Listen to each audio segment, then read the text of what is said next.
I guess I got some explaining to do. On that note, I'm Charlie, and he's Charles. Waldo. Are you Waldo for this one, dude? Oh man. Got poor TFC playing. Where's Waldo? No, I told him the night before. When we were supposed to leave, I was like, guys, not gonna make Let me it. adjust this. This is not quite where it needs to be. There we go. And yeah, luckily everybody was understanding. They still handled. Quite a few of our predictions were correct. We should tell people what we're talking about. Oh, Carnage. This is the aftermath show from the big event. Brought to you partially in part by Split.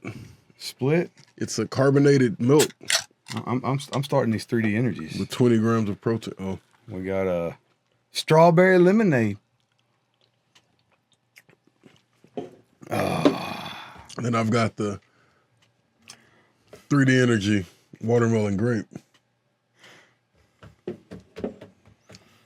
You picked that one. I just grabbed. You picked that one. Grabbed it. Sure you I just did. grabbed it. Sure you did. You picked that one. Look at the colors. Look at the colors. This could have been anything but watermelon. Whatever. It's literally watermelon grape colored. That's not fair. All right, so aftermath of Carnage. The Super Bowl is over. It is the biggest. Seahawks won. Oh, not that Super Bowl. Our Super Bowl. sorry. Nobody cares about the Seahawks.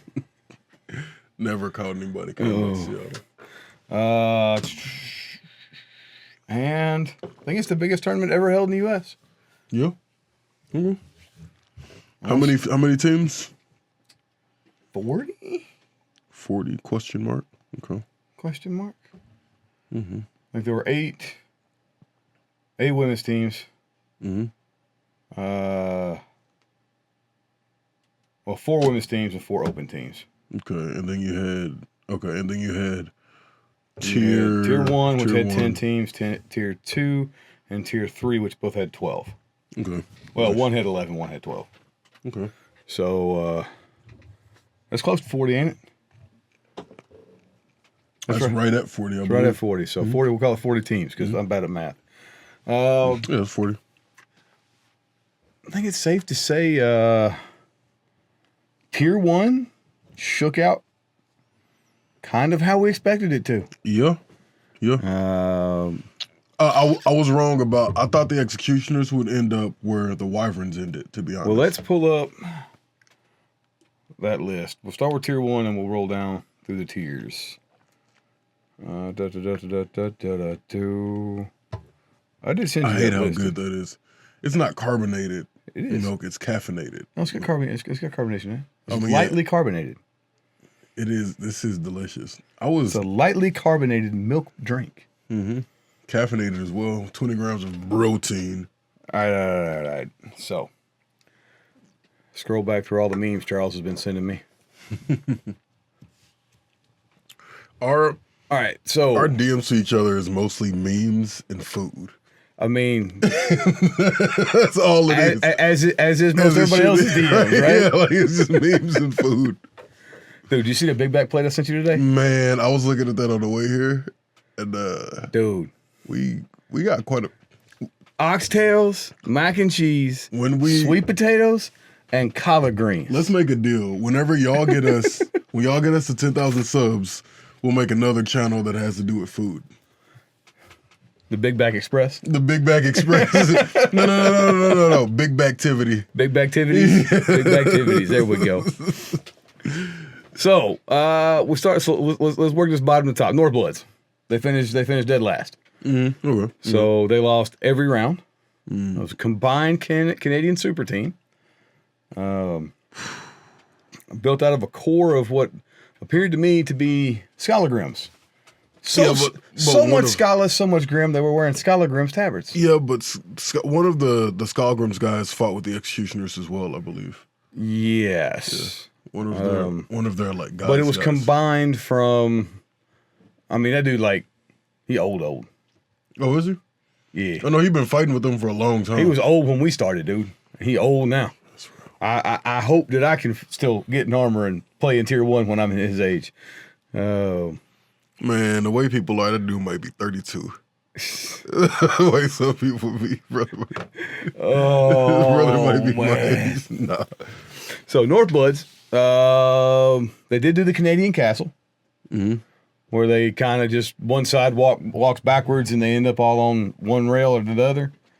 Yeah, has that ever worked? No, it's never worked. Not once in the history of the sport. Why do you do it? Josh Friars, I'm talking to you. Why do you do it? I think I'm more of a what is it, Jacks and Joes over X's and O's. I think the right personnel beats the right strategy every time. Nah. So I think the Canadian Castle can work with the right personnel, is the point I'm making. Okay. No. Because if you stand in a line or go back in the corner and just refuse to castle up, guess what I'm doing? I'm going to walk back to my side of the list, grab the biggest couple of two-handers I can find. Just swing at you. 3 of my dudes are going to hold you in the corner while I got the 2 biggest motherfuckers on my team swinging for the fences. Yeah, but the guys on the outside also have a job instead of just standing there. They're supposed to be grabbing axes and stuff and pulling. Well, Northbloods didn't have a single axe on them. Oh yeah, no, you got to be able to fight out of that. Stood on a rail and got beat. Man, so I don't know why they was doing that. It ain't never worked. I ain't never seen it work. I think they're the only team that does it now. New strategy. 2-1-2. You should try it. Get with it's the also kind of wild because I think we said it last episode or last couple episodes.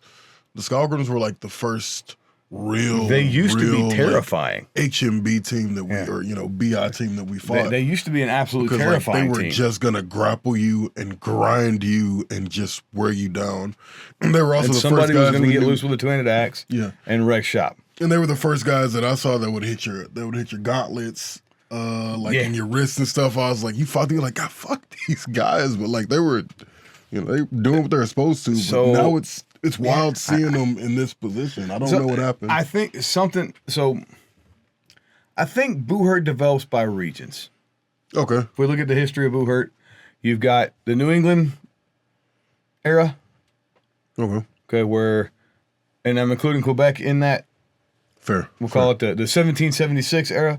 Gotcha. Okay, yeah. Okay. Back when history was happening there. Yeah, for sure. Okay. All right. The olden times. And ye olden times of Buhurt, that's where your terrifying teams were, right? The Atlantic. First Swords.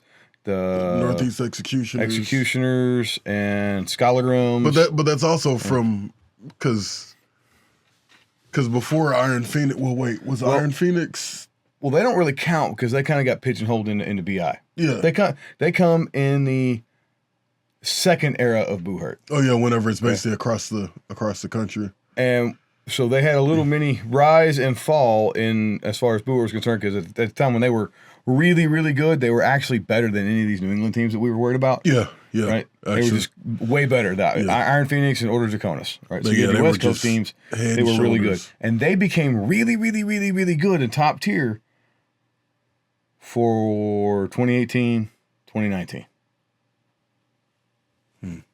And then they fell apart. No. It was Iron Phoenix fell apart. It was 4 years because remember BI used to be every other year. As far as they were always good in BI, but when Daddy and Daddy had their fight and ACL opened up. Yeah, gotcha. All right. Mm-hmm. These two teams became known to the rest of the world because at this point in time, I know right now BI is like, everybody's got to be BI. It's got to be BI. It's got to be our MCUSA. Sorry, MCUSA in the US. Mm-hmm. Guys, historically speaking, it was dead in the US. MCUSA, BI, BL, all the way back to HMB. Mm-hmm. It was dead. Yeah, there had two teams that were good. Yeah.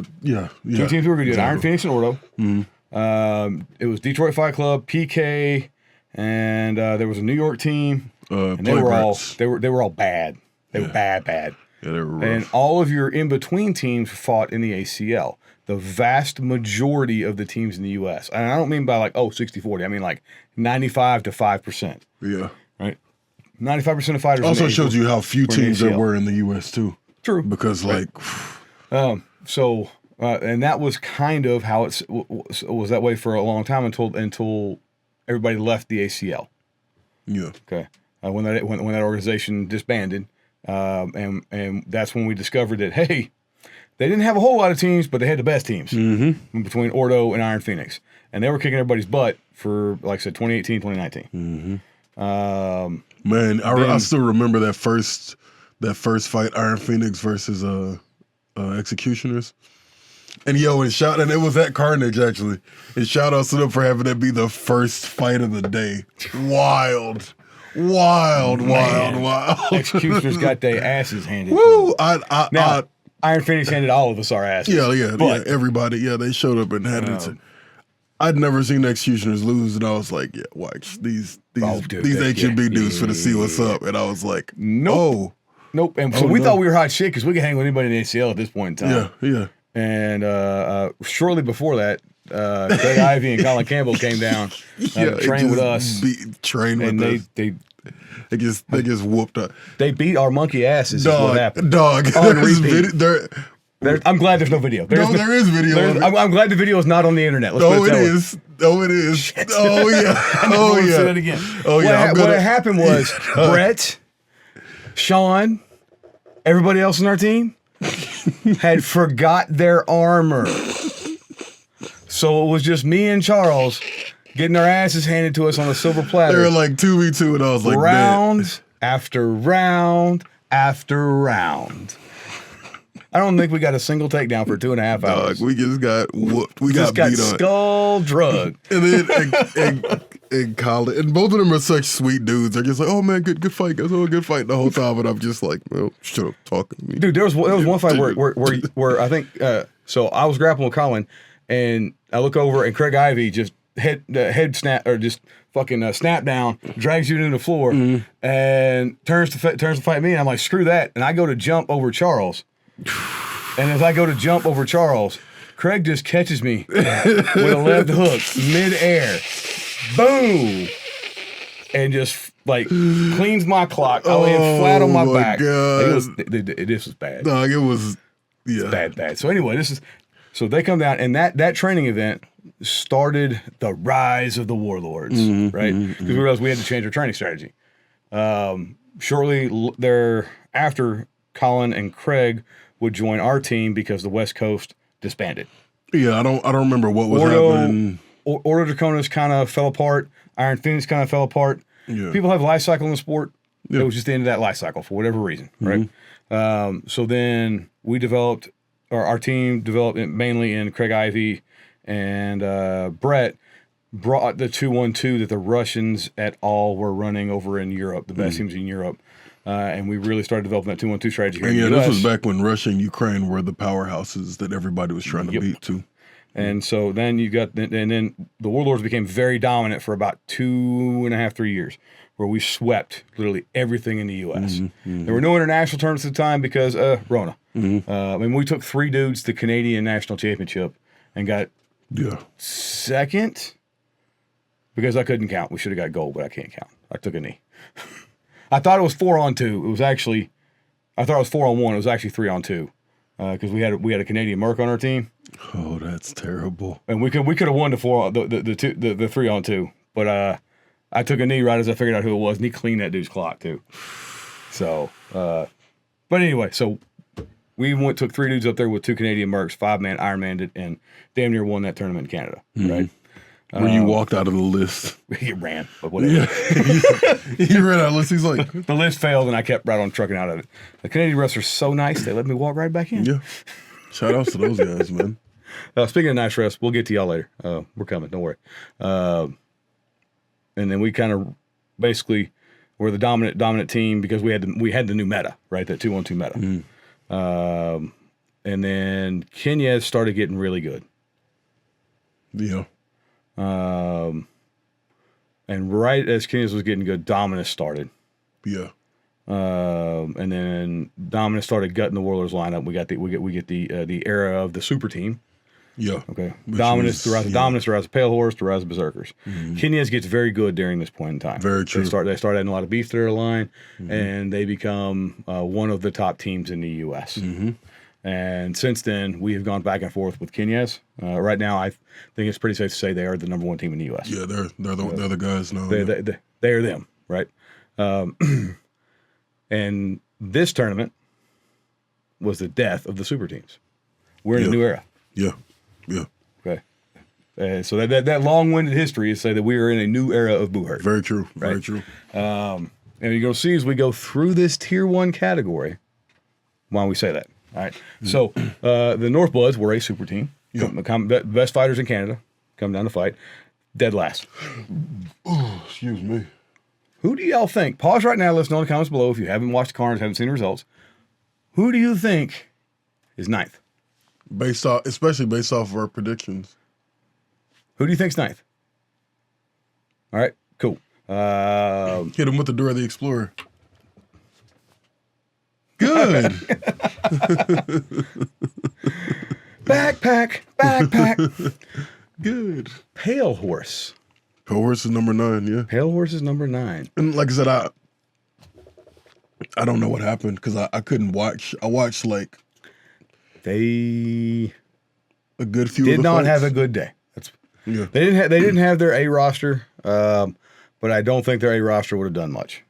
Now, it's also fair to say that Pale Horse has been pub stomping for most of their existence.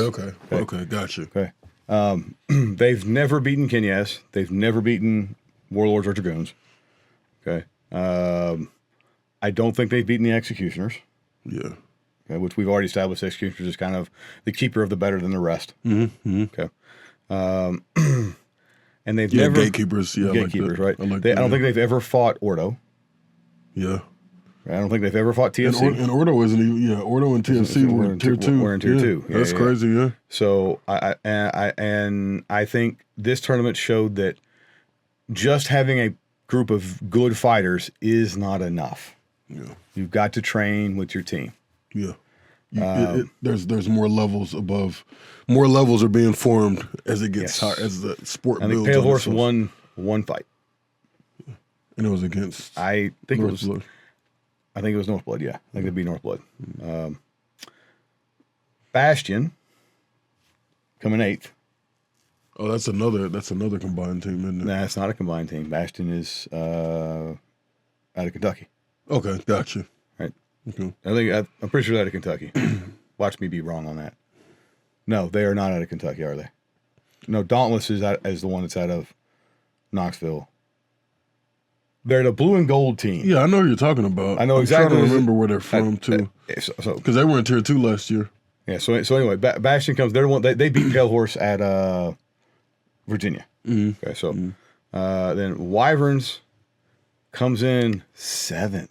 Who? I did say Wyverns were going to upset some folks, and They did, dude. And Wyverns continues to impress, man. I had them at 5th instead of 7th, but they're there. Still, So. yeah. Then coming in above Wyverns and finally beating their rivals, Berserkers. Yeah. And now, hold up. Hat tip to Darius and his boys. You guys had a rough day. And I will be damned if y'all did not pull out 2 victories, Iron Man, at the end. After Pat. Yeah, they got a couple injuries. So Pat Hurd goes down. Also, I believe Tanner broke his arm. Tanner broke his arm. Darius leaves to go to the hospital with Pat because Pat was hit in the looks like neck on video. Oh, jeez. And started spasming or seizing. So they took him to the hospital. He's fine. Man, shout out to him for that. Right. Jeez. So, but Darius did the true team captain move and went to make sure that his teammate was good in the hospital. Good work on that, man. So the last 5 Berserkers, Iron Man, the last two matches and won both of them, which put them in 5th place or 6th place. 6th place. Okay. Now, I want you to look at the next 2 teams. And what did we say about these teams? These were our dark horse predictions. All right. We got Johnny Porter's Vagabonds coming in 5th. Yeah, you can't Coming in 5th, baby. Can't never count Johnny Porter out, man. First ever big tournament coming in 5th. And also, really nice tabards. Those tabards, really nice tabards. Simple with the V. The V, the sand V with the cream top. And so good stuff. Good stuff. Vagabonds also, comes in. Yeah. Fantastic job. All right. Pale Tempest. Formerly known as Wreck Pack. Formerly known as Wreck Pack. Damn near beat us the first round. Woo, dude. They almost got us in the first match of the day, dude. They almost got us. Shout outs to them boys. So we pulled it out, though. Brant's son fought on there. Yeah. A couple of... Yeah, Wild is Joseph Brant's kid. This is his first major tournament. So we got some legacy going on there. That's dope, man. It's a good team, man. It's a good team. Yeah, and the Rat Pack boys fought with... And we will have another episode. Years ago, too. We'll have another episode where we're going to walk through some of these matches. All right, but the video review episode's coming later. All right. Then a lot of teams have stepped their tabard game up, too. It's good to see. Yes. Very good to see. And we got Executioners with the upset, I think. Yeah, yeah, I'd say. I did not expect them to be as good as they were. I expected the Executioners to kind of be to be middle of the pack at best. Joseph and Das were able to come in and do a very, very good job of getting a ton of takedowns for that team. Yeah, and they Executioners also had that core of that lineup has been around for forever. I think that might have been Kearney's last fight too. Kearney retired after this match, so shout out to Kearney. Shout out to my twin brother. Enjoy your retirement, homie. Chuck had a really good day. From what I saw, then Brant had a baller tournament. Doss did incredibly well. I'm not sure exactly how well Cat and Dustin did. The only person from the original Executioners lineup that's on that lineup is Cat. It's Cat, yeah. It's Cat. Everybody else is newer. Not saying they're new. Chuck is a very veteran fighter, so is Dustin, but they're newer fighters. And Dustin actually as far as newer fighters on the Executioner. Dustin was on Iron Phoenix. So, all right. Yeah. And they performed way above where I thought they'd do. I thought that Pale Tempest, Vagabonds might actually be able to take it to them. Yeah, I thought they were definitely a loss for the Vagabonds. I just wanted to see Wild beat his dad. Oh man. I just want to see Wild beat his dad. Oh man. Oh. Can you imagine that plane ride back to back to the West Coast? Real quiet plane ride. Yeah. Brother gonna be reading the back of shampoo bottles. So then beating out the Executioners is Dragoons. Okay. We did not have a good tournament. Just flat out, I'll put that out there. We did okay. We did not perform up to what our normal standards are. We rusty. We gonna fix that. We gonna get we back in the the rust was thick. Yeah. So open up a new gym. Turns out you probably shouldn't do that a month before the big show. Yeah, straight up. So, and then Kenyaz just did Kenyaz things, man. Yeah. About the only surprising thing about Kenyaz is their axe work was not as clean as it usually is. They racked up a number of cards. So I would expect they're going to go home and have axe practice. Fix that. Yeah. So I think from who I saw was getting the cards, I think they were all axe strike cards. I'm assuming. I don't know exactly what the cards are for. This is me making an assumption. Editing Charles or editing Charlie are going to pop in and be like... If we're wrong, we're wrong. I don't care.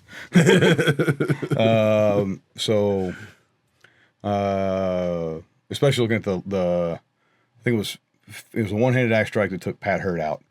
And Pat was knees down on the ground when it happened. Now it was not as egregious as ours. Okay.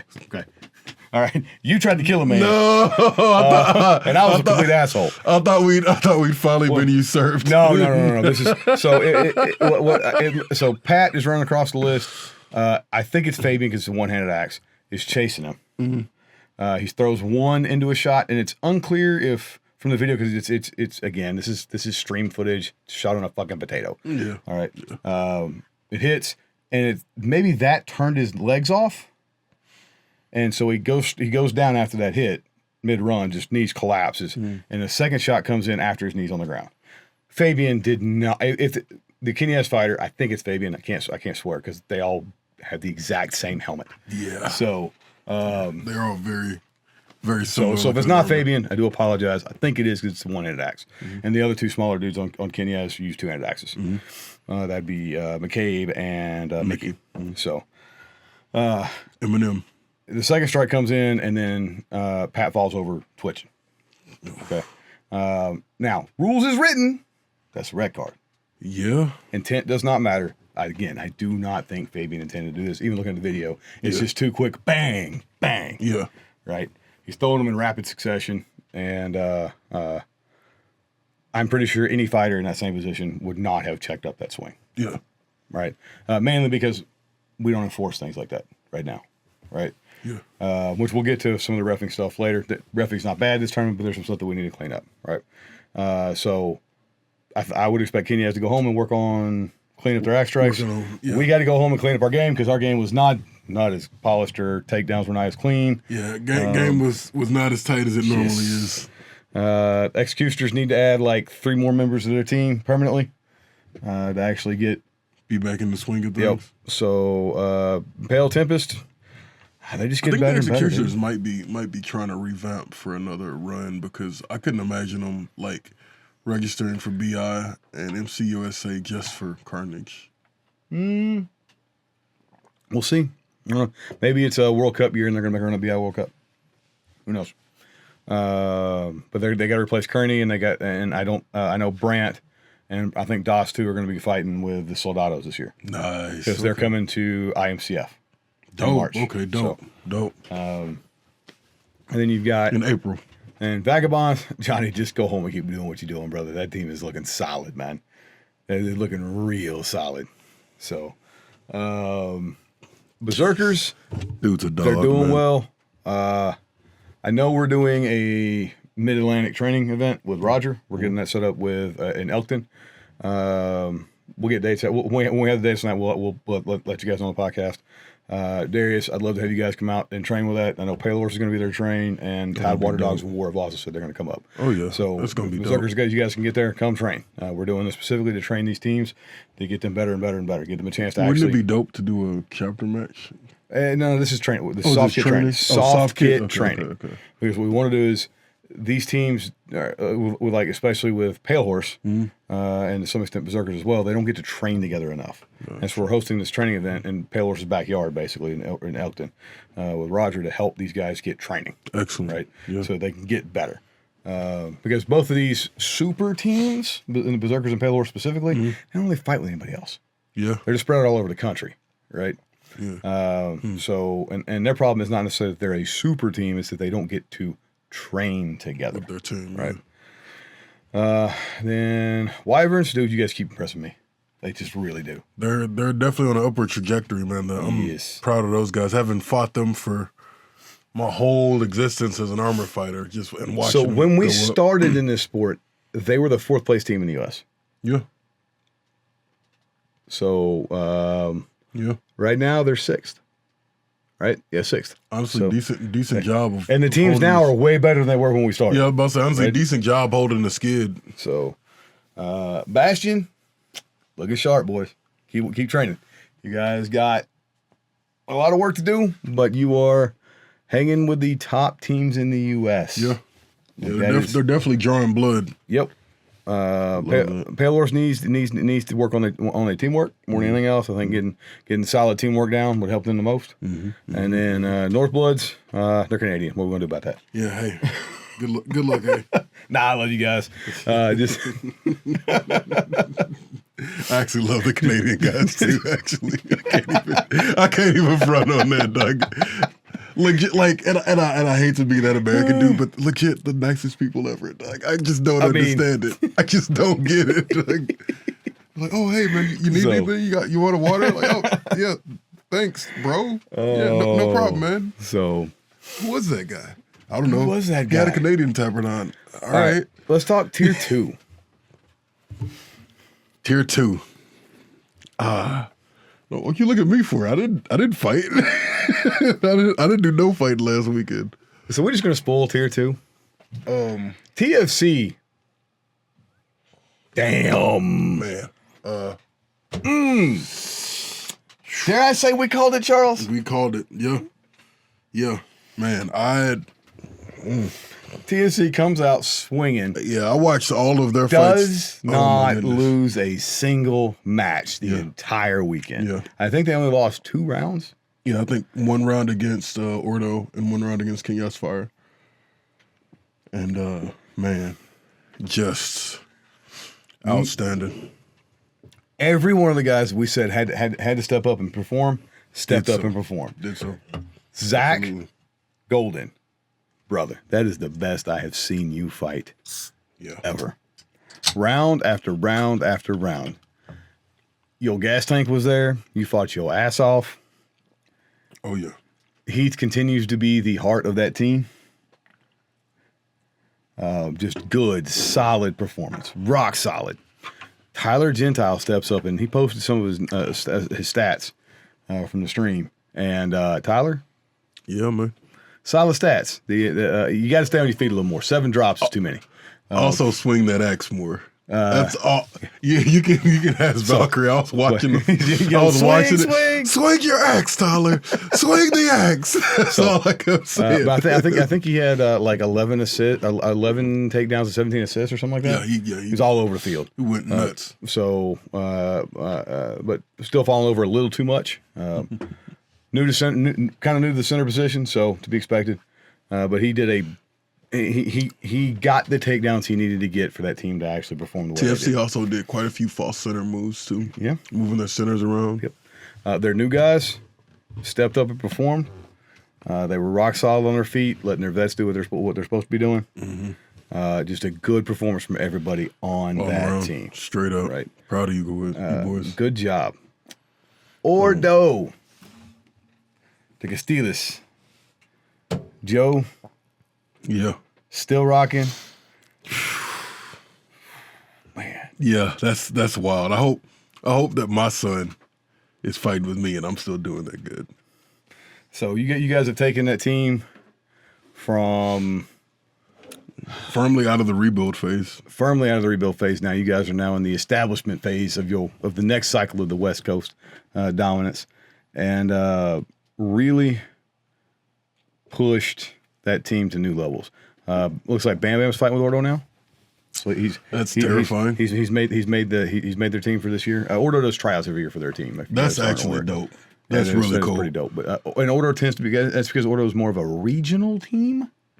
Oh, Kind of like the SoCal regional team. gotcha. So they have tryouts every year for that. Their new fighters looked really good. None of their new fighters appeared to be super huge. And sorry, guys, I don't actually know all y'all's names yet. I will learn them. I promise. Yeah, that's always a work in progress. Yes. Yeah. But they're doing really good things with that team. I expect them to be a solid performing team going forward. And you got Kenya's Fire. Probably tier 1 next year, to be honest. I think all 3 of these teams are going to be tier 1. And then then Kenya's Fire. Solid performance, guys. Solid performance. Nothing really went wrong. Just got Stuff went more right for other people. TFC out big man, y'all. Yeah, really. Which is surprising. Yeah. Coming from a Kenya team, but Yeah. because I think even the Kenya teams across the pond are huge. Like it's almost like a. Are there any still across the pond that are active? I think because the Kenya's Ukraine team, they're not. I think active? there's a Kenya's UK. I believe there's a. I knew there was one, but apparently it wasn't a real team, and then it got taken away from that guy, and then made into a real team. I don't know. I don't know. I'm not sure. Jeez. Okay. Yeah. Whenever That's I think purely the hearsay. first- I don't actually know. I just know. I that's something I heard years ago. So Yeah, the first prom I watched at Kenya's, the original Kenya's club, and everybody on that team was just big. yeah. Yeah. Also, where we saw the octagonal list for the first time too. Yep. So the rest of tier 2 looking solid. Yeah. Tier 2 seemed like the most dangerous. It seemed to be the most competitive. Yeah. Like as far as like the teams just being like, I think I heard a comment on Yield Internets that it was a prison riot. Yeah, was the best way to describe it. Prison riot. Yeah, everybody had a chance. And then when you tier 3. Ooh, tier 3. Some of those fighters had no business being in tier 3. Samurai. Sam. Yo, I thought he was fighting with Pale Horse. Y'all should go look at some of the clips Sam Wright has posted from tier 3. Yo, that man is out there committing more crimes. That man is clubbing seals. And then you've got, so we didn't know who Company the Bear was. Do you know who Company the Bear is? Did you find out? It's basically Grizzlies. Oh. The old Grizzlies. Okay. With our War Pigs, if you will, with old California some Gauntlet of Grizzlies. Rose. Oh, okay. And Andrew was actually fighting with Company the Bear. So evil man. You evil man. I was wondering what happened because I was like, he's not on Ordo. Where is he? So tier 1 sandbaggers is what Company the Bear was. So tier 3 was a hot mess. Yeah, hot mess. I'm sure. Honestly, I'm sure the tier 1 fighters had a ball down there in tier 3. Dog, tier 3 was fun to watch. I will say, dog, so absolutely wacky. Yeah. All right, what else we got? Let's see. I got some notes here. You took notes. I took notes. I took tier 1, tier 2, tier 3. All right. I want to read y'all something. The Pain Bank is back. Yeah, shout outs to them, man. And the Pain Bank had a post that I thought was just. We're probably gonna put it. No, we're not. I'm just gonna read it. Because I'm gonna put it so they can read along. No, I'm not. Why are you putting more work on me? Don't. I'll do it. Hang on. What do I have? There it is, right there. How do I find my saved posts? Just go to the Pain Bank, big dog. Oh, I guess I could just search Pain Bank. You're right. The Bank o' Pain. Do we? I don't know who runs the Pain Bank. I don't know. Shout out to them, man. It's in Detroit, so it's somebody from Kenyaz or Detroit Fight Club. Fight Club. All right, so this is the 9th Carolina Carnage. He titles this one, The Home Team Strikes Back. It's hard to deny the shift that we saw demonstrated in the past weekend in the T. Ed Garrison Cattle Arena. The era of the super teams and ringer merch is coming to a close. The concept has been around in the sport since the beginning with the Striking Eagles, and then Dominus has been a flag bearer with the recent trend. Pale Horse, Berserkers, the Waffles, Matigos are some other examples of the zeitgeist. I didn't know Who Hurt guys had the brain cells to use words like zeitgeist. Hey, I love the word zeitgeist. Last weekend, we saw the new reality. Kenyaz, a local core consistent roster, took first, followed up by number 2 finish at BI World Cup. Dragoons, no longer a feeder team for Dominus, took second. Executioners bucked a trend a bit with 2 strong mercs taking third. Lower down the roster, Berserkers tied with Vagabonds, the former fielding a strong team from all over the country. The latter all homegrown, most fighters at their third tournament. Pale Horse, perhaps the most well-known super team outside of Dominus, finished 1-8.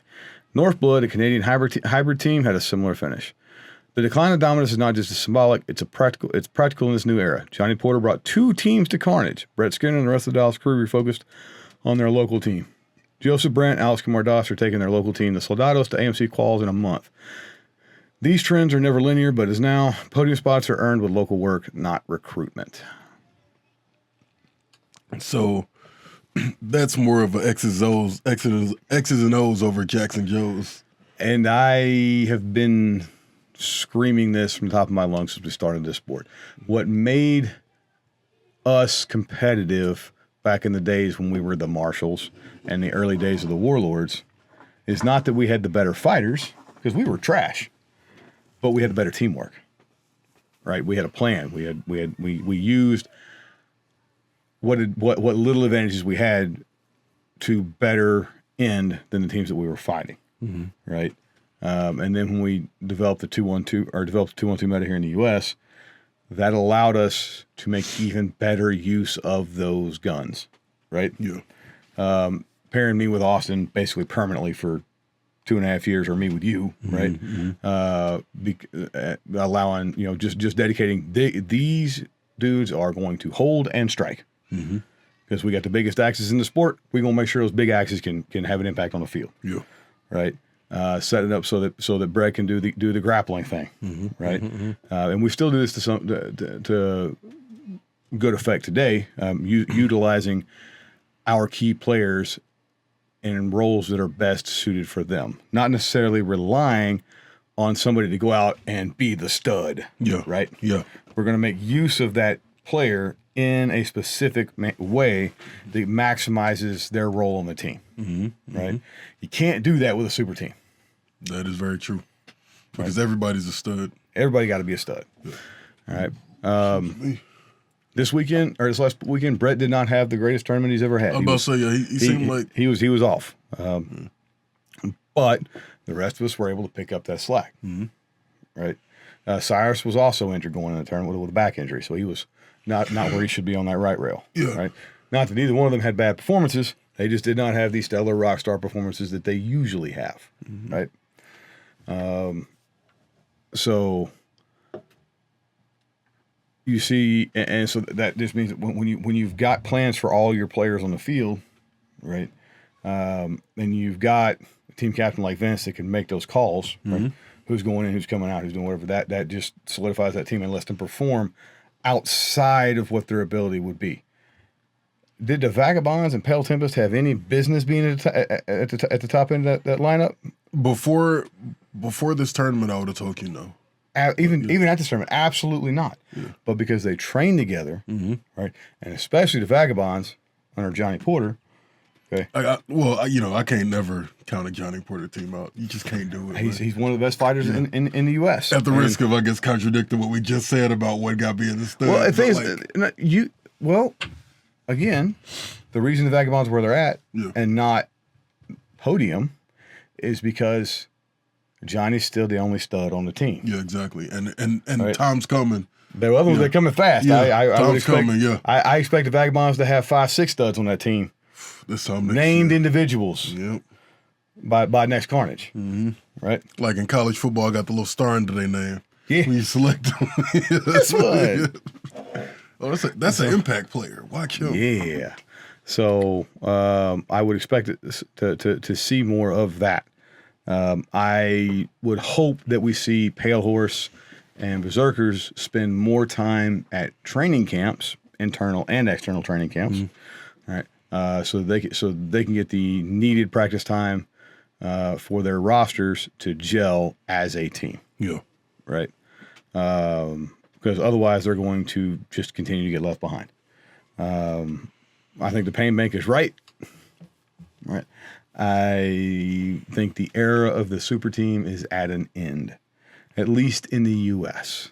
Now, fun fact, the European teams have to put super teams together to compete with us.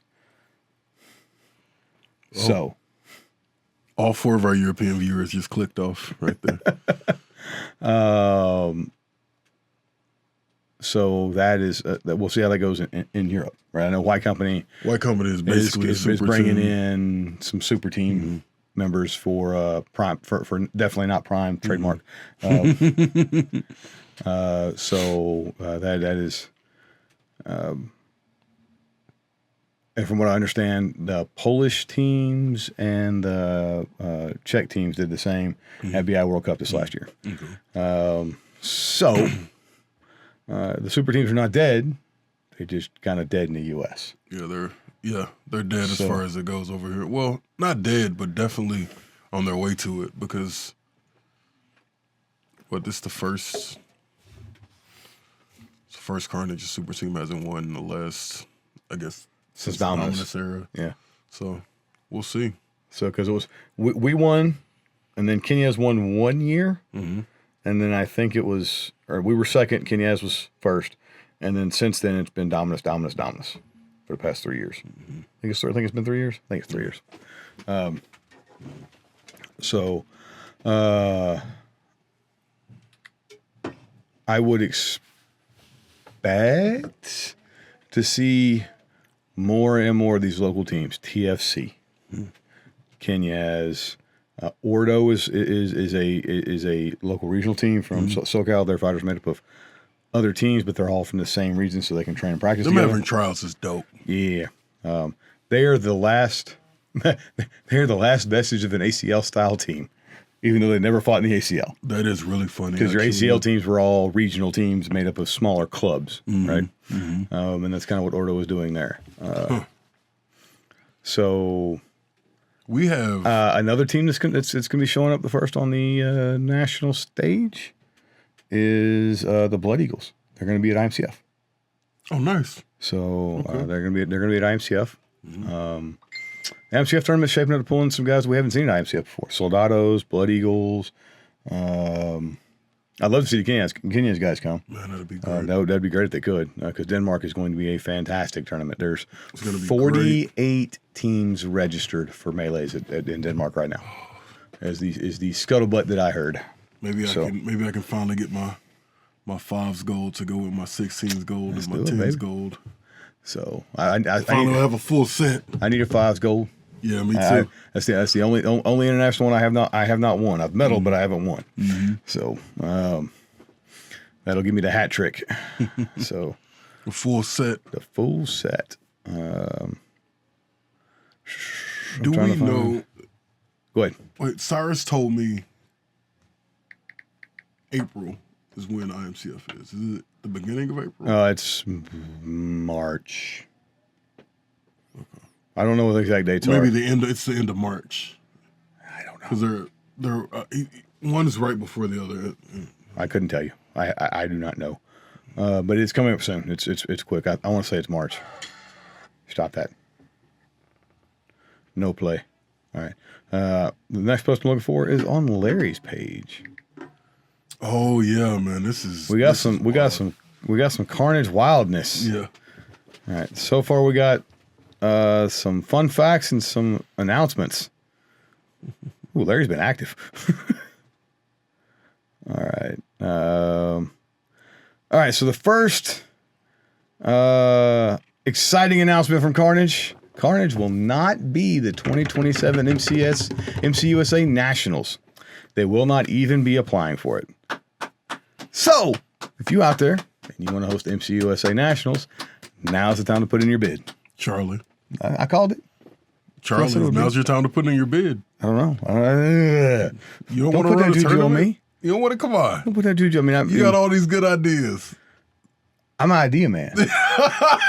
The idea man. You're more of a thinker, more of a cerebral guy. Look, I guarantee you, if I'm running a tournament, y'all gonna be all kinds of mad because I'm gonna have the rest throwing every card. Oh yeah, I'm about to say Charlie would run a tournament and get carded out of the tournament that he's running. I mean, I'm gonna have him throwing all the cards, and you can argue, and y'all can just argue with your mama. Yeah, you can argue from over there while you're not fighting. Yeah. Oh, you want to argue? Here's a red card. Like, oh my goodness. That so we ain't having no 2-3 hour adjudication discussions. No. So anyway, it's not gonna be the Nationals. I have been saying that it doesn't need to be the everything tournament. Very true. Fantastic move. Very Larry. true. I Yeah. approve. Absolutely. Let Carnage be the Super Bowl. Be the biggest tournament in America. Be the best tournament in America. Let somebody else do quals. Yeah.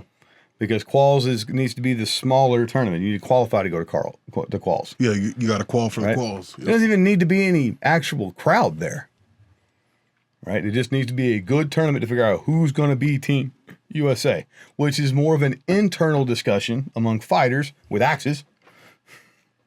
Very civilized. Very civilized. Very civilized. About who's going to be on that team. Somebody might even wear a monocle. Exactly.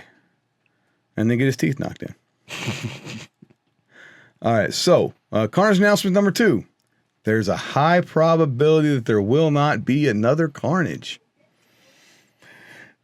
Woo! I did not see this one coming. Also, Larry's tired. I don't really put a whole lot of faith in this one. Larry's just tired. Y'all sons of bitches are exhausting. Don't say y'all. Don't say y'all when at least 40% of the y'all is sitting in this room right now that Larry's tired of. Look. At least 40% of the y'all that Larry's tired of is on this podcast. I'm sure Larry has tuned out of this podcast a long time ago. He's been not. Yeah, he's like, I'm not. He's like, I'm not even. No, I ain't got time for none of that. Turn that shit off. So, if there is a Carnage 10, it's going to be 4 pools of 4 for every duels category. Outrance will likely be only the best 3-person round robin for each weight class. Saturday, 5s will be 3 tiers: 2 pools of 5 for tier 1. 3 pools of 5 for tier 2, 3 pools of 5 for tier 3. I like that. 2 pools of 5 for women. So 5 more tier 1 teams. 2 pools of 5. No, it's just 10. Oh, 2 pools of 5. 2 pools of 5, okay, yeah. Gotcha. Sunday, at least a round robin pools for tier 1, finals 2 hours, tier 3, finals 2 hours. This is some Larry. I don't know. If the women's do 12s, 30-minute finals. Women's 12s must have at least 3 teams. Mass battles A1 on Sunday. There'll be basically zero discussion in it being ran any other way. I would consider doing duels only to 10 allowed and 2 pools of 5. But the 5s is the way I would do it, or I wouldn't do it at all. If y'all want bigger pools, the first thing I would do is to drop 10 teams and pull from the bottom, not from the top, to fill the tournament. It's more important to build up than stomp down. I'm not exactly sure what he means by that. He's talking about with tiers. So, I would drop 10 teams and he's pull not. He from said the there's bottom. a chance there won't be a Carnage, and then he's telling you exactly. Like I said, how I ain't putting no salt into this. We'll see. Yeah, we'll see. He's got a plan to run it. He's gonna run it. However, I would drop the top 10 teams and pull from the bottom, not the top, to fill the tournament. It's more. So if he wants to do bigger pools, there ain't no tier 1. It's just going to be tier 2 and tier 3. Interesting. Okay. So, okay. I guess we won't be going Carnage if he does it that way. Yeah, like I don't get the. The logistics are already insane. More teams literally make the pools smaller, despite the delusion some of y'all have. Adding another list, there is no space with keeping us out of the weather. Larry, you could use the stands, brother. There's nobody at the ends of those stands. They're empty. The sides are full, but the front, the ends are empty. You could use that for a staging area. And adding another list will increase the staff cost by $10K roughly, because PK actually pays their staff, unlike other orgs, let alone clubs.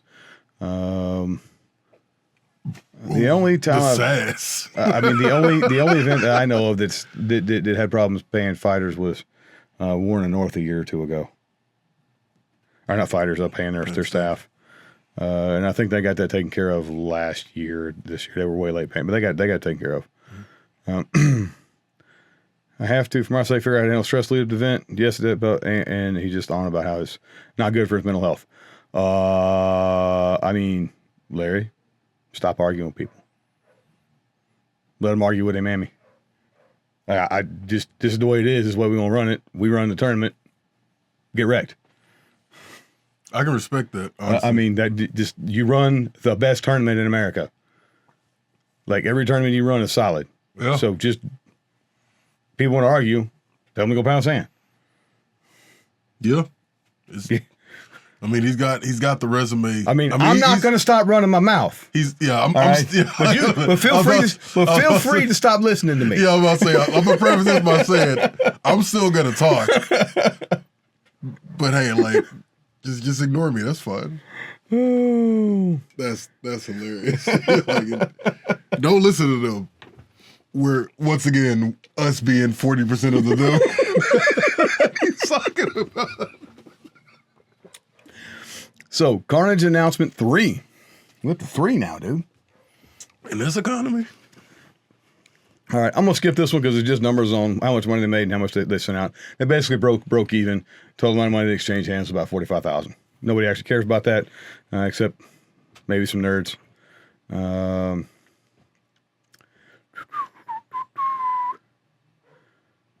right, Carnage fun fact. How many fights did Larry watch live? Ooh. Either all of them or none of them. Or the ones that Christine was in. It's the ones that Christine was Let's in. go! Let's go! Let's go, boys! 2 of Christine's buckler matches, 1 round of Christine's outrance match, 1 round of Christine's fives, 2 rounds of the possums. And that's why I'm on the podcast. I saw all of Christine's 12s fights. I really do this, y'all. I'm not just a Boo Hurt fighter. I'm a Boo Hurt fan, bro. Like, Carnage announcement number 4. All right. It's basically more housekeeping stuff. Their staff gets paid. And it's expensive to run. That doesn't affect any fighters. I know you don't care. So, also, I really don't think that the world at large needs to know the financials of an organization. I just don't. I think that's a transparency thing. I don't care. It doesn't need to be transparent. It just freaking doesn't. It's kind of not everybody's business. I agree. Do you know how much money the UFC makes? No, you don't. And do you care? Also, no, you don't. Do you know how much money the NFL brings in? No. Right? Like this whole idea that people have that the orgs need to be transparent with finances and that nobody can make a dime. Man, if Larry made bank doing this, He should. I'd be happy. Yeah, I'd be fine. Let the man make the money. If he was just getting paid to do this, he would probably be Our less sport stressed. would be that much better. Yeah, he'd probably be less stressed. So, Honestly. Larry, ain't nobody care about your financials. And if they do, tell them, go pound sand. All right. Larry, now, start charging for your services, bro. Bump it, bro. If somebody wants a successful tournament, you tell them they got to come to Larry LLC and give them a price. 400 fighters there? I'm What just if you saying. charged every fighter $50, Larry? Oh, yo, me and Tyler Gentile had this conversation after IMCF. He's going to be watching this and much? being like, How much? he's going to be 400 fighters times 50. Larry, you'd have brought in $20,000. an extra 20 G-skis. And every amateur sport ever charges you it's pay to play, brother. Mm-hmm. So, charge the fighters an entrance fee for your big tournaments. That'll let you know what teams are serious about coming, too. Yeah. I mean, I think I was adding up with my kid because my son went with me. He was asking how much it costs to go to these things. Because he's 13 going on 18 and can't wait to fight. Kid's big, too. Yeah. Yeah, he's 5'8", 180 pounds. Yep. So, They growing big down here. I think we came up to the fact that I spent $700 between car rental, food for 2 of us, sounds about Airbnb, fuel, and some spending money on the side to buy presents for my wife and that kind of stuff. And for Chewy to get his girlfriend presents. Had to get him Valentine's Day presents, man. That boy ain't got no girlfriend. Oh, yeah, he does. Yeah, I know. Yeah, he does.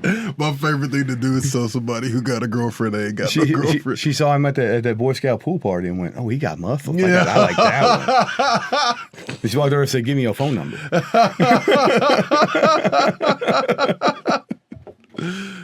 So he has Riz like his father. Pretty much. None at all. Boy ain't got no game. No game at all. He ain't got no game. Quit school because of recess. Oh man. But so I mean, what's another $50 on top of that? It don't matter nothing to me. I mean, yeah. It don't matter nothing to people who are going to play about it are broke. Mm-hmm. And the sport ain't for broke people. Sorry. Very true. Very Sorry. true. It's just not. You ain't got no extra spending money. Yeah. Right. This is one of the cheapest hobbies you can have. I know armor is expensive. It's not. You can buy some for $2,000. That ain't expensive. Now, I'm not saying that $2,000 is just easy to come by. But I'm telling you, it's $2,000 is well within the purchasing power of anybody that actually wants to get it. yeah. Yeah. So That's a good way to put it. So, and then once you do that, I mean, it's just travel costs. How much you want to spend in travel? You can do what a lot of teams did, carpool together, or you can fly first class, however you want to do it, right? But, yeah, Larry, charge an entry fee, especially these bigger tournaments. And if you don't You want could even to, charge it per team if it makes you feel better. mean, the team can pay it. It doesn't. That would, you know, the team can pay out team funds or whatever. But charge like $50 a head. And a big tournament, that's enough money to pay even more rests if you want any more rests. Now, on subject of rests, bro, you got too many in the list. Like, you got as many rests in the list as you got fighters. That's too many.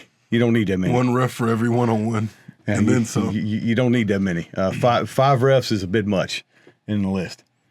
Yeah, because I thought the system was like they had, like, at the beginning. They had at least 5 refs one in the for middle. every fight. Okay. And I think a lot of these refs were newer trainee refs. Because they so were. maybe they had more. I think. So there was a lot more adjudication than there needed to be. Okay. Part of this is your tier 3 teams and tier 2 teams. They don't win clean. And when you don't win clean, That's whenever it adds up. weird shit starts happening. Okay. And I wanted to, so we talked about it a little bit before in the past, but I wanted to go over the Boohurt International, some of the Boohurt International rules again, just because this came up at the event.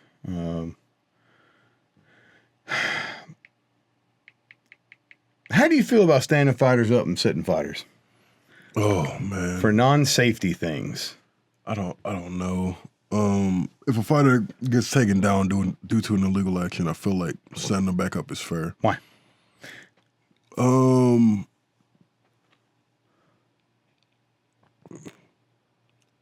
because I guess what is the penalty? Okay, so let's read 4.4. I'm trying to think. What at that point? What's the penalty then? So they call it, so grounding a competitor or sitting a competitor, however you want to look at it. All right. Yeah. All right. So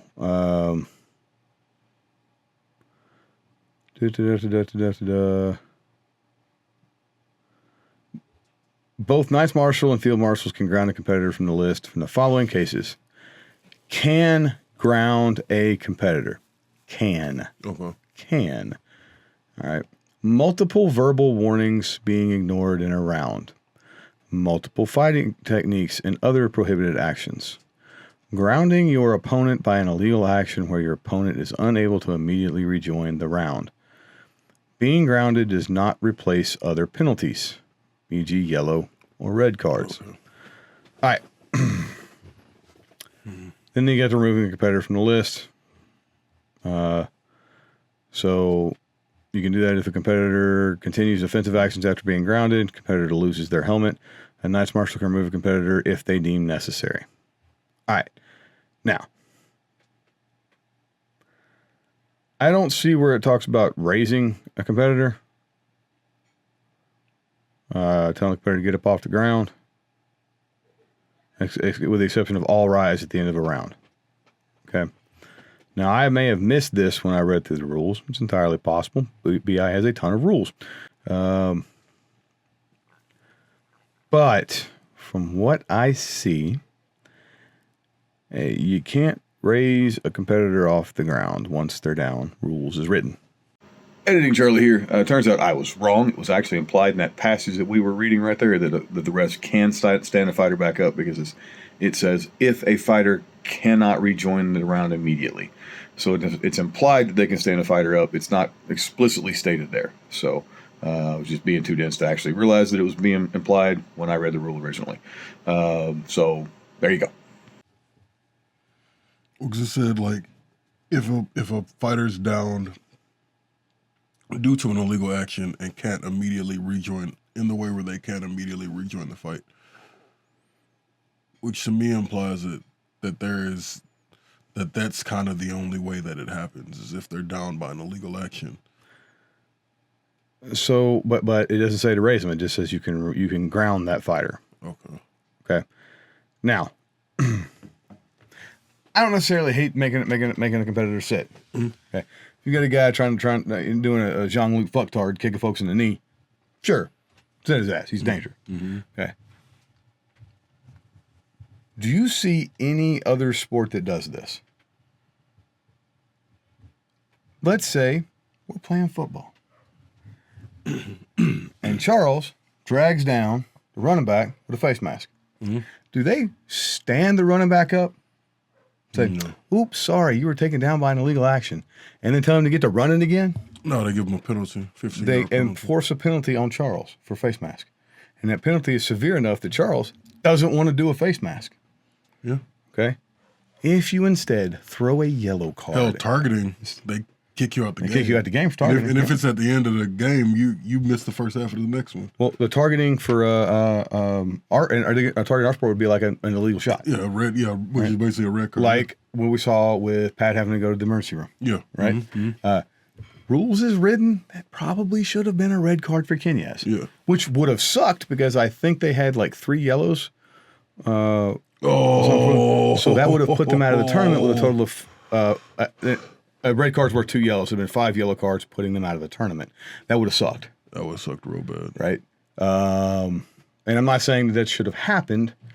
Rules is written, it should have though. Yeah. Right? If they had 3 cards. I think 1 was still in contention last I heard, and it may have gotten removed. So it may have only been a 4. Yeah. But rules is written, striking a down fighter is a red card. Yeah. Right? Regardless of intent. Charles and I both should have had our teams red carded out of tournaments from our own actions. Yeah. Okay, it's us. We're bitches. Okay? It's me. Right? We're not just picking on Kenyas. It's just the most recent example. Okay. And again, a lot of this stuff is not like an egregious thing. Okay. I said I don't think Sean Fabian intended to hit that dude on the ground. I know Charles and I didn't intend to hit hit the people we hit on the ground. Yeah. Okay. Shit happens. But the way you clean the sport up and make it safer is by enforcing those penalties so that people don't even try it. Right? Yeah. Okay. So,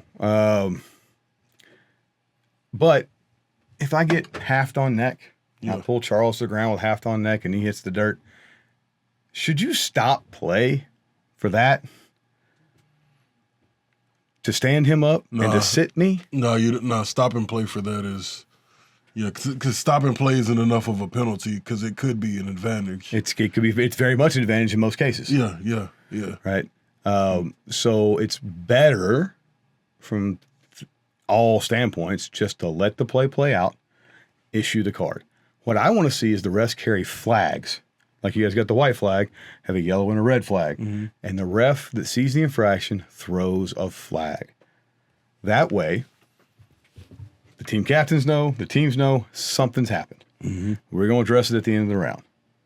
Okay, the fans know what's going on, right? Okay, it's more clear that there's been an infraction to the rules. So what would be the penalty at the end of that though? Cards. Cards, gotcha. But the flag is thrown, right?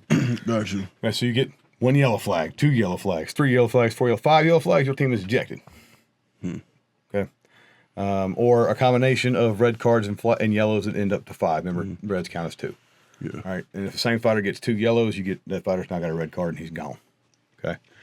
But see, if that's the case though, and because I guess just going off of how football is, there's only like 1 or 2 penalties in football that'll get you tossed.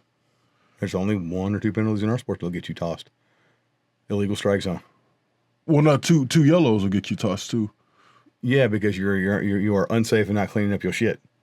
Yeah, that's fair. Right? Okay. Especially when you consider that that the average fighter is going to fight approximately 60% of the rounds that they're in, or that their team is in.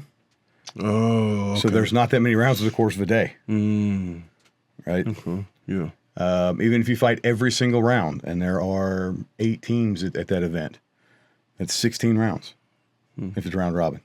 Yeah. Right? Slightly less than that if it's pools or brackets. Okay. So I think that's a fine way to do this. I also don't want to hear verbals. No. Stop giving verbal warnings. Yeah. Just throw the card. Throw the card. Now, I don't mean that, like, if somebody's close and you're like, you can come around and say, hey, dude, watch it.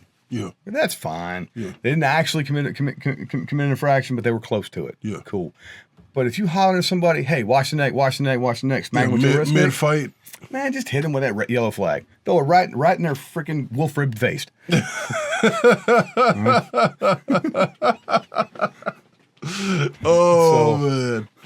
Man. Flags will make it a lot more entertaining. Yeah. Because, you know, when the ref gets into it, they start throwing a flag. Whap! They start throwing a flag at the infraction. Hell, put a brick in that flag. No. Charlie, no. Hit him with that brick. Hit him with the brick.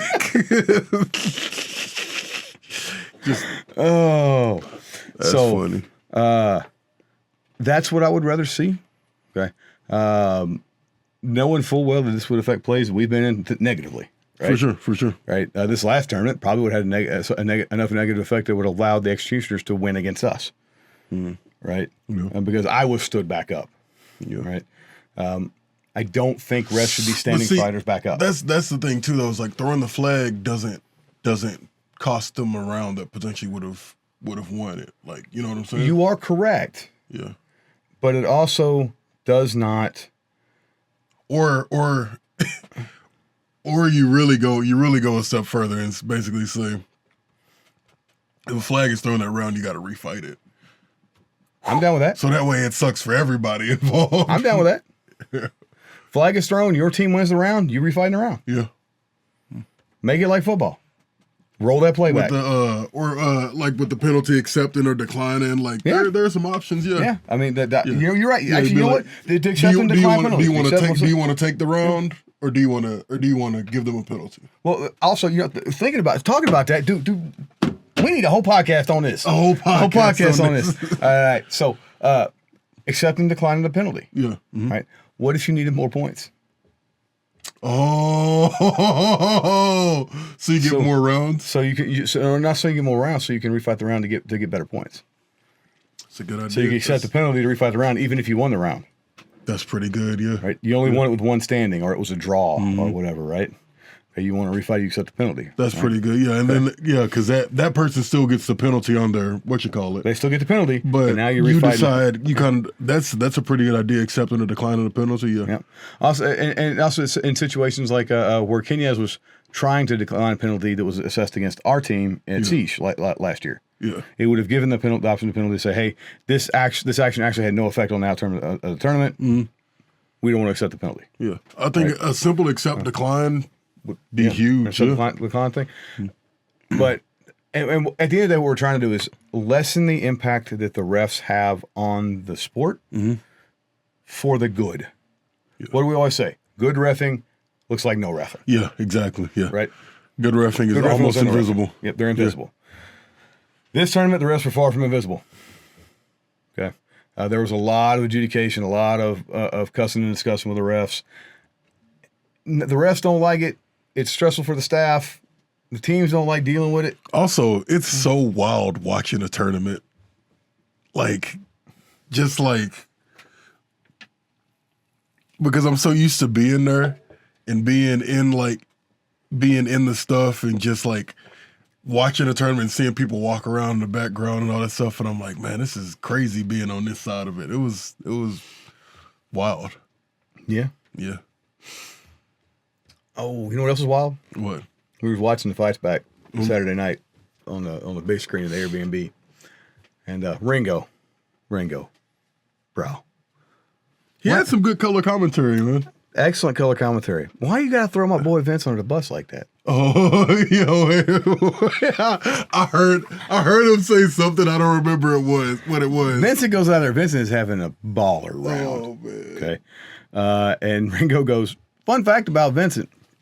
He's been in the sport about 3 years, but he's been injured for 2.5 of them. He's like, and he's the Dragoons somehow captain. He's the Dragoons captain.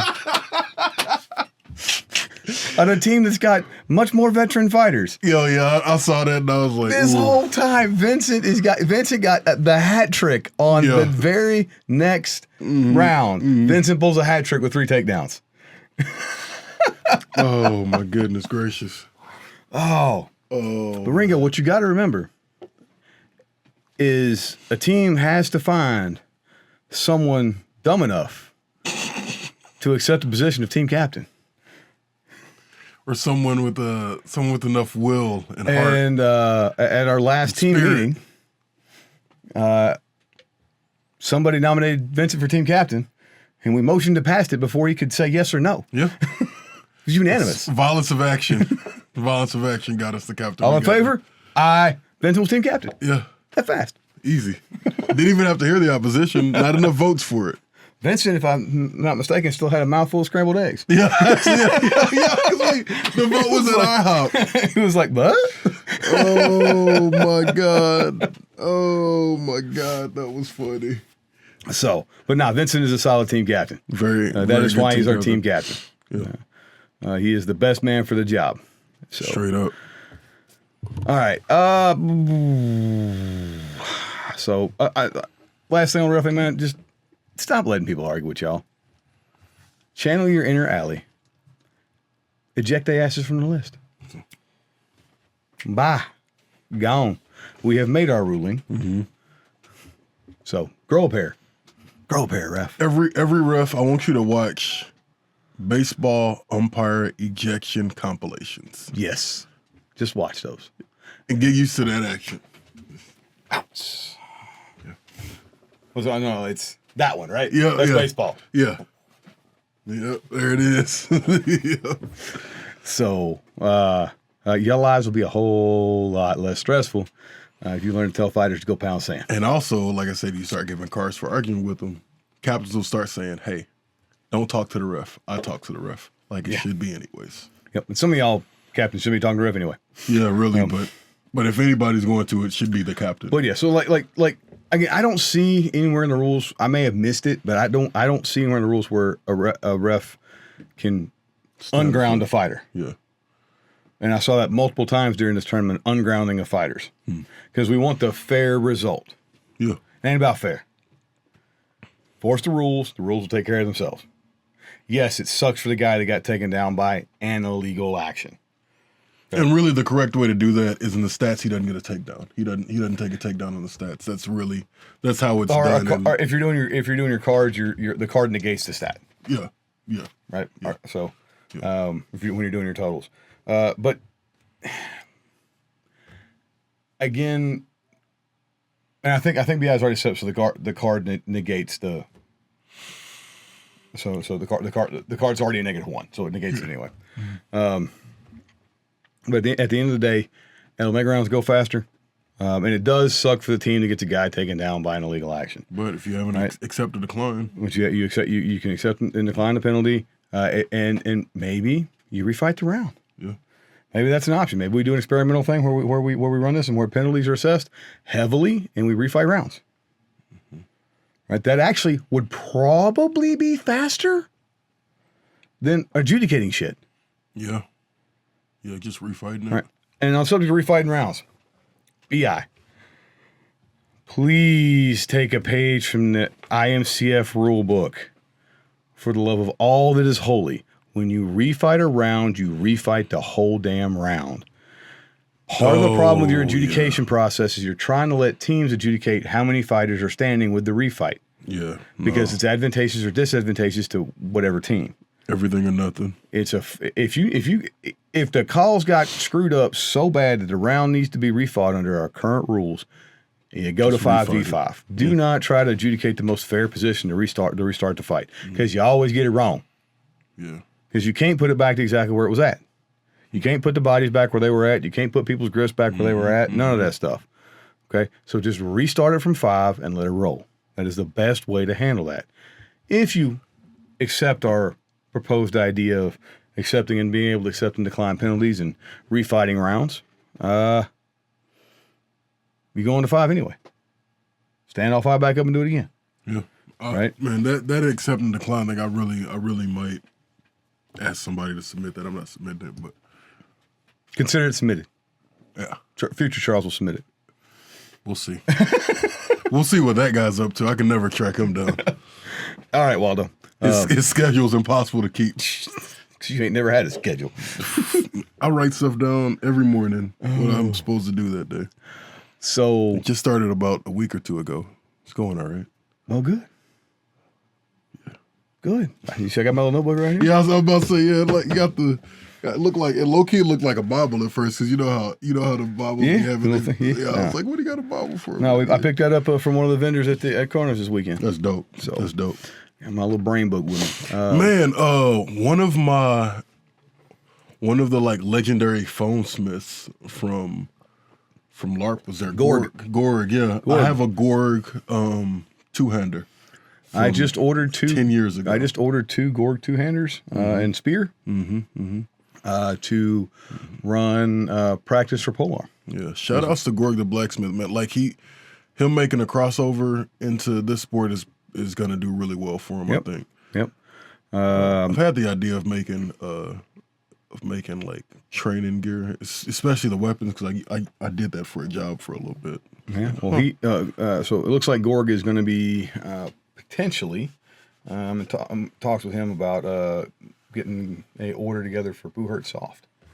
Nice. So the kids league that we're going to be running out of the academy. It's going to be dope. Which I think BI just dropped their rules. So we'll have another episode coming up soon about BI Soft and how to start a BI Soft team. So we're going to have all the kiddos in, mainly because my kids want to do it. So are they thinking about like age limits, kind of like football, or? I don't know. I haven't read the rules yet. That's going to be fun. So it's going to be very fun. So we're going to be doing that. Then next tournament coming up is IMCF quals. IMCF qual, Omaha. Omaha shortly after that. Yeah, those two are really close to each other. Really close together, yeah. I think it's IMCF quals first, then Omaha. It might be Omaha first. I don't think we'll be making Omaha. Yeah, I'm not. We have a local event that's actually paying us pretty well that we need to do, and we do not currently have enough armor to have fighters at both events. Yeah. So we need to do that local event here.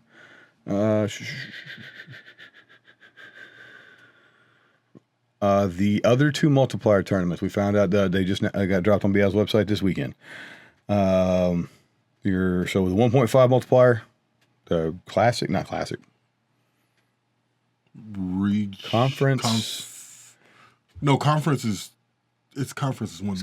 Conference is 1.5. That was Carnage for the tier 1.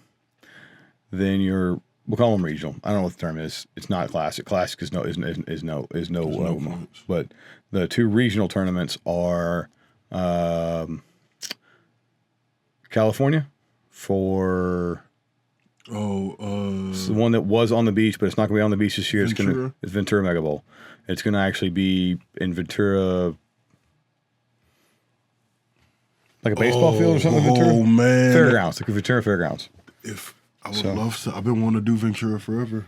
I think it's a strong possibility we're going to Ventura, as opposed to Ventura means you definitely have to fly. Bet. You as me. Bet. I mean, when's the last time I've seen you successfully get on an airplane? I made an airplane trip 3 weeks ago. I don't believe you. There were no pictures. You're correct. No, we were at the damn airport for 8 hours. A 1 hour layover turned into an 8 hour layover. And that's why I drive. Dog, if it's in the States, I drive. I've gotten to the point where I am too old to play armor Jenga, trying to get it in the bags to fit. I'm just done with it. Dog, it sucks so bad because we were 3 hours from our destination on this layover. We could have driven and had 5 hours to spare. Yeah. But no, they kept delaying us by an hour at a time. Watch when you just go rent a car and I'll be back in 3 days. Nope, there was some people next to us who tried to do that. All the car rolls were done. And I'm like, Lord have mercy. Please. And that is why I don't I just, like, I don't mind flying. Like, I used to fly all the time. Back when I was doing this stuff right here, TAWA, Texas Auto Writers Association. You're right. I used to be an automotive journalist back in the day. I flew all over the place. I never, ever, ever checked a bag. I did a carry-on, and my personal item was my tripod. So it was easy to fly. Super easy. Man, flying with his armor's for the birds, Dog, dude. It's terrible. Dog, it's I so hate bad. it so much. And here's the trip. When we did foam fighting, you couldn't fly with foam stuff. So we all knew better. We all knew better than this. So like you've got your foam equipment, which it doesn't weigh anything, but it's big. But now you got armor that's heavy and it's too big, and you're like, all right, From Atlanta, right? You You're at at 12, 13. check into your B&B. You're at 12, 13 hours anyway. I drove to Carnage this year in 12 hours. That's a good point. Now, I ain't had nobody car, it was just me and Chewy was passed out the whole time, so it was just make one stop for fuel and then keep right on going. The more people you put in the car, the more you got to stop. But, it was just one stop for fuel and keep right on going. So, 12 hours. Yeah. And I didn't have, I rented a car, but I didn't have to. I could take my truck. Yeah. But, it's just. But also, driving to the East Coast is different than driving to the West Coast. I know. It's an adventure going to the West Coast. Like an 8-hour difference or something like that. We got that with that hella selfie hanging off the rock over that canyon. That was worth the driving in of itself. Oh, that trip was nuts. Like I said, Bam Bam was like, crunch. Oh, goodness gracious. Yeah. So Ventura Mega Bowl. Ventura Mega Bowl looks like our next BI tournament. Mm-hmm. I think the scuttlebutt is we're probably going to skip Siege. They're 2 weeks apart, and I think we can really. Oh yeah, them are too far apart as far as. I think we can really only feasibly make one of them. Mm-hmm. So I think we're going to make Ventura Mega Bowl because we did Siege last year. So. Yeah. Man, I really want to go fight on the beach, and now I'm really sad to find out that it's not going to be on the beach. Man, fighting on the beach sounds exactly what I'm trying to do. Well, especially in California, because it's never hot. Yeah, exactly. You finish the tournament, and even if it is, it's dry, so it's fine. So. Let me also say, it's in Minnesota, negative 15 degrees Fahrenheit, with the wind chill, negative 30. But apparently, even though there's 10,000 lakes in the state of Minnesota, there's no humidity, so it was fine. Well, when it's that cold, it just can't freezes. hold. It can't hold any moisture. I was able to step out, and because my girlfriend's dad had to give me a cigar, smoke a cigar together. Stepping out, smoking my cigar, and I was fine. I didn't die. No. Now I will say, when I got my happy ass out and walked around the corner. By the time I got back, my beard was frozen. So I was like, "Oh." We used up. So we had that ice storm come through Texas, and man, my beard froze. With taking my kids sledding down the hill, and it was miserable. I had snow in my front yard for 9 days. Mm-hmm. Yeah, I was stuck. 11 days. I was stuck in Minnesota that whole time, basically. I've never seen snow on the ground for 9 days. Bro, we were driving down the road, and they have the plow trucks come through, and the drifts on the side of the road are human size. I'm like, yo, I could get lost in there. See, one of the reasons I refuse to live up in Yankee Land is if I break down here, it's a minor inconvenience. Mm-hmm. If I break down in the frozen north, I could die. Yeah, you could just die. That out in the desert, dude. We almost broke down going to freaking Reno for one of the tournaments. Me and Adam did. Oh my god! And we were literally at Area 51. There's not a soul out here, and the alternator goes out in the truck. And luckily the excursion's got 2 batteries, right? And it does not use a battery to run the truck, but could run it with headlights, right? Oh my god! So we found had to drive during the daytime. No, there was a O'Reilly's in. Pahrump, California. And we're not in California, but it is the nearest auto parts store to where we're at. And they happen to have an alternator for the 7.3 and 2 new batteries. And so shining in the desert. They loaned us tools and let us fix it right there in front of the front door. And so we drove to. That's the last time I've been. That's the only time I've been to California in the last 10 years. That's just funny. inside California to Pahrump to fix my truck. That is, and then drove on into Reno. Hilarious. That's funny. So, I was praying we was going to make it. And I said, "I'm gonna be. I'll walk." I'm like, "Walk. We're gonna die. I ain't packed no water. I Yeah, packed armor. walking in the desert, no. So, yeah, that's nuts, dude. So, driving's fun. I'd rather drive. We'll see. I might end up riding with you. We'll see how. So I'm gonna drive the Ventura. So plus, if I go, my kids are going, or at least one of my children is going to go, and that means I'd have to pay for another plane ticket.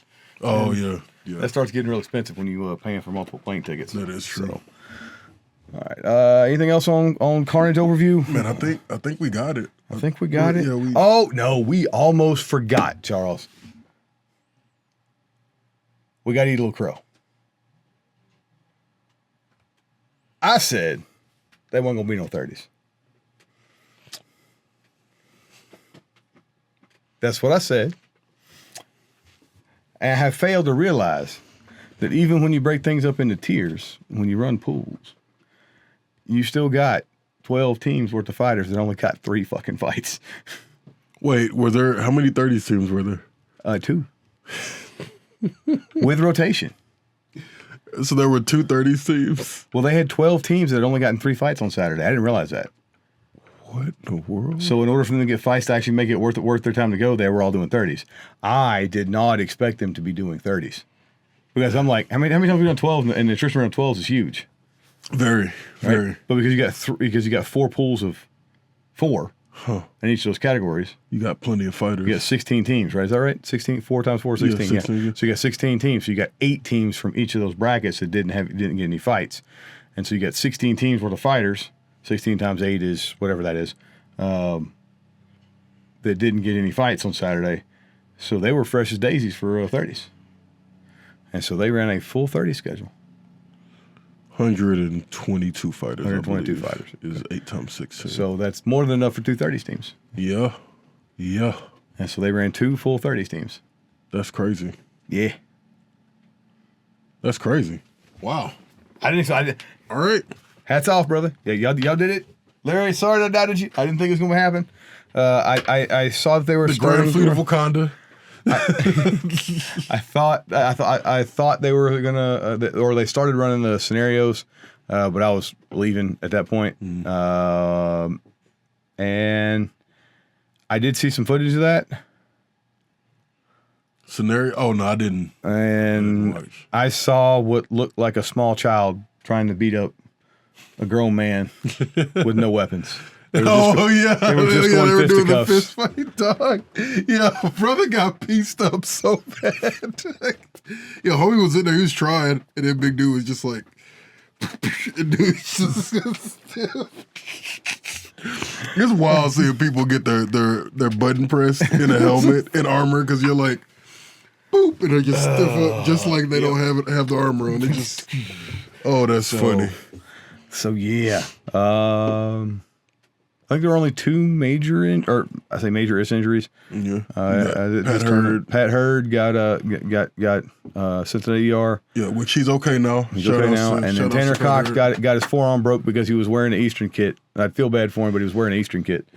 Dog, y'all go put some respect on Tanner Cox's name, dog. Not as long as he's wearing an Eastern kit. Nah, because first he had the flat top and people laughed at him. And then people feared the flat top. And now he's back in the Eastern kit. He sent me a picture of that helmet. And he was like, guess what? And he sent me a picture of the helmet. And I was like, oh no. Is he coming back? Why is he back in the Eastern kit? He has a perfectly serviceable Western kit. Because drip is timeless. Well, his drip is now heading for surgery for that forearm break. All I'm saying is the flat top was drippy. Nobody believed me when I said it. The flat top is drippy. I'm sorry. Bossa bands are bullshit. No, yeah, Bossa bands are bullshit. Craig Ivey had a Bossa band. I creased that thing. That thing had a line in it. No. And no. So I think that's really the only 2 major injuries. Yeah, lots of minor stuff. And Tanner kept fighting through that broken forearm too, like a man. For the rest of the match. Yeah. Fun fact for those of y'all that are in the sport: don't block with your forearm. You don't table block. Yeah, you sweep. Sweep. The right thing to do is really just curl up and take it. That's the right thing to do. You can sweep to half. Wax on, wax off. Yeah, or Wax on, just wax curl off. up and take. That's what I do. Is I just curl up and take it, and hope they don't target somewhere that's gonna cripple me. You sweep it, you wrap it, you pull. What you don't do is this number. Yeah, yeah. That's Break my forearm, that's please. so reflexive too. Is like So, so get well, Tanner. get well. Pat, I'm glad you back on the thing. And Pat, if you have not already, I highly recommend Alexi Parabanos Gorget. If you do not ever want to get sent to the emergency room Via the neck. for a neck injury, I also recommend a Gorget. If you do not wear a Gorget, you are an idiot. Shout out to Full my stop. people. Alexi Parabanos, you should all go right now and order one from him. He makes the best in the sport. Shout out to my people not wearing gorgets. You wear a Gorget. No, I don't. Yes, I've got pictures of you in a Gorget. No, I wear. What happens is I wear that gorget for one round, and I take it off because I can't move my neck. And the protection from the first round carries over to the rest of it. Yeah, you don't notice that after the first round, because the first round I'm always like, what's going on? This is weird. I can't fight like this. And then I go and I fight and my neck, so I'm like, and I just take it off. Because my helmet used to have the metal plates already, so I was like generally fine. But now it doesn't. It just has cloth. Somebody's gonna be watching this and they're like, that's his weakness. And they're gonna hit me in my throat, try to hit me in the collarbone. That's what's gonna happen. But hopefully I'll be wearing the gorget. We'll see. Oh, actually, Alexi Parabanos. yeah. Winter Tree Gorget from him. Winter Tree Arms. Winter Tree Arms is okay. That's the best one you can get stateside. Alexi Parabanos is better. Yeah, very true though. It's just more comfortable to wear. Both are solid. I've worn both of them. I wore a Winter Tree Arms for a while, and then I went to Parabanos. Also, if you're wearing a Parabanos Gorget, you should be pointing your arms and your shoulders to it, not your gambison. Very true on that too. So Zach Golden can hit me up in the comments and tell me how awesome that idea is, because he's been doing it for a while and he likes it as much as I do. Yeah, keep the stuff intact. It's also how a lot of late period armors pointed is to the Gorget. Anything to connect. Check the device you'd like to use. Nope. Make sure Bluetooth is turned on. To set up a new device, Alexa's trying to set up a new device. Alexa, stop. So, I think that's all we got for this one, man. We're kind of just chasing rabbits at this point. Yeah. So, good Carnage, Larry. You did it again, man. Did it again. I know you're tired. That's cool. Enjoy your nap. Take a few weeks off. Take a nap. Enjoy your vacation. Then you start prepping for Carnage 10. Yes, sir. All right. I'm Charlie. I'm Charles. You have been watching Boo Hurt Is Love. Remember, go to our sponsor, Artisan Dice. Coupon Our sponsor's code, going to fire us because we're bad at this. coupon code Boo Hurt Is Love. You will get a set of dice with your checkout with that coupon code. Free set of dice added on to any order. Also, don't forget to go to merch.boohurtislove and score you a free, or not a free, score you a shirt. A sweet shirt.